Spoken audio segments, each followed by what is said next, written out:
Museum of London archaeologists fear that once they move away from the site this weekend, the remains of the famous Rose Shakespearean Theatre will be lost again. However, a plan that could provide a public viewing platform linked with his nearby Globe Theatre Museum has been suggested by actor Sam Wanamaker. Well, I think it'll solve a problem for the developer in the first instance, who has been delayed now for a long time. Our scheme does permit him to proceed without any delay and with a minimum of change to his scheme. It's hardly any alteration involved.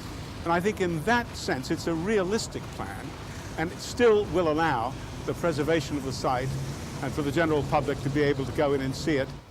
The developers have already donated £150,000 to the dig and given an extension of time to the archaeologists.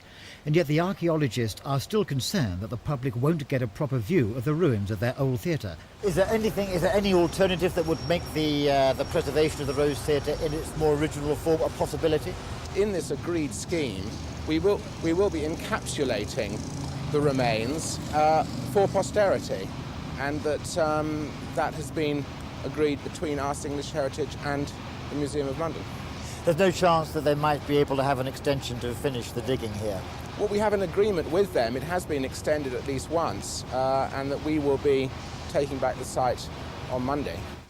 Whilst accepting that the developers have been helpful to their work, the Museum of London archaeologists hope that tonight's adjournment debate by 3 South London MPs will highlight the problems faced when important excavations like this might otherwise disappear from public sight forever. I honestly don't think that turning this into some form of display would actually cripple the development. I, of course, am not a developer, I'm not a financier, but it is to me clear that a site like this in an area which is visited by many, many people and many, many tourists must have an awful lot of earning potential. And is that what you hope the MPs might be able to achieve in the short term as well as the long term with their debate tonight? I hope if that's what the MPs feel, that they will make the point as forcefully as they can.